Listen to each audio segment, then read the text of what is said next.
Hey guys, welcome back to Neutral Gaming, and you're watching. Cool story, bro. I'm gonna make this episode quick because this week has been pretty hectic for me. But before that, let's take a moment's silence for the fallen queen.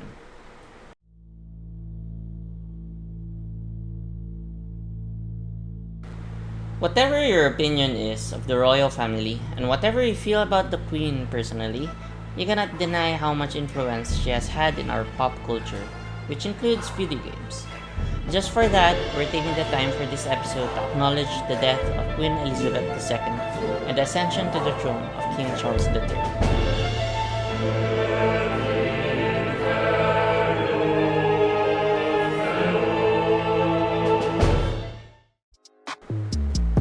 Now, to our news cycle.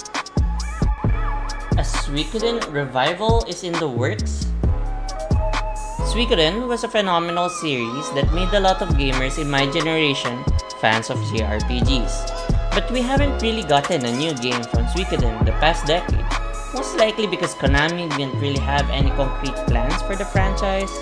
Well, no plans for the franchise up until now apparently, as it looks like Konami is poised to revive the franchise.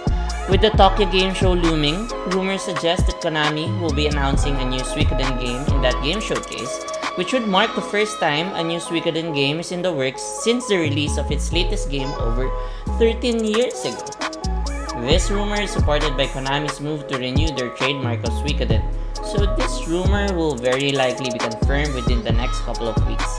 Let's just pray that this won't be another lazy cash grab that uses the Suikoden name in a gacha mobile game. Meanwhile, the original team who made Suikoden has moved on from Konami and made a spiritual successor called Eiyuden Chronicles.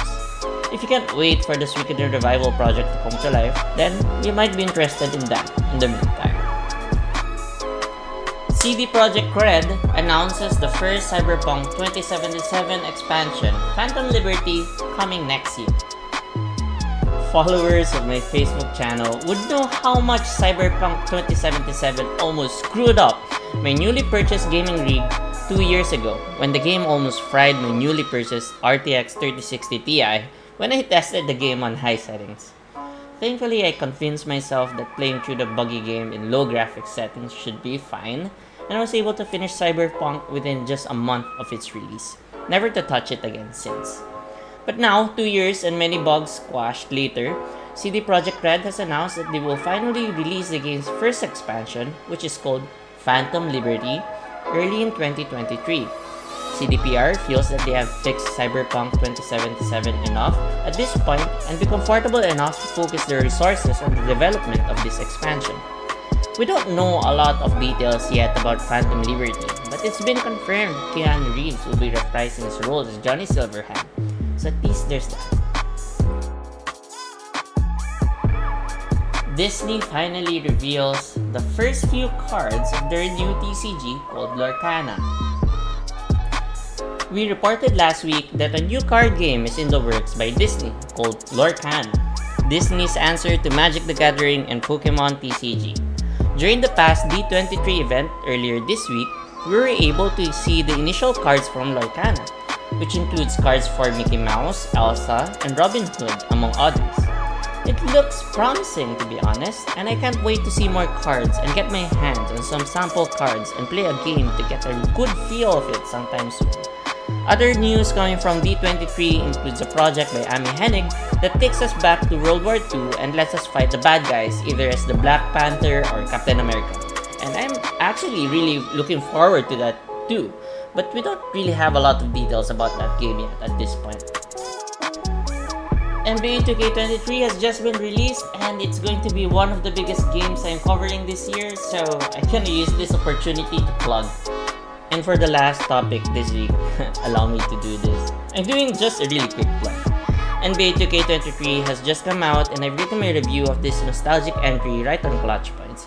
I'll be including the link to my review in the caption of this episode, but TLDR, it's a good game with lots of nice features and cool game modes introduced this year, although it didn't really improve significantly compared to last year's entry, and there hasn't really been a lot of bugs, at least from my experience playing the game, compared to other 2K entries that you would expect from games that come out every year from the sports games category of gaming. It's a really fun game to play, or at least on the PS5 where I played the game, because from what I've heard, it's a significantly different experience from the previous gen consoles like the Nintendo Switch and the PC and the PS4 and the Xbox One. But on the PS5, I had a lovely time playing the game.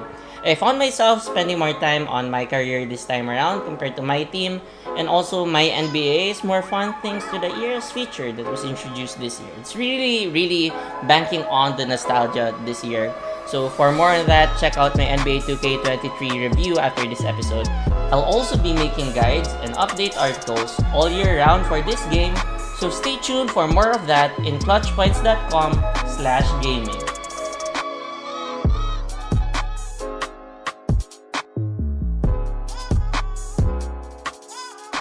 And that's it for this week's episode of Cool Story Bro. I hope you guys enjoyed this episode, and I hope to see you guys again next week.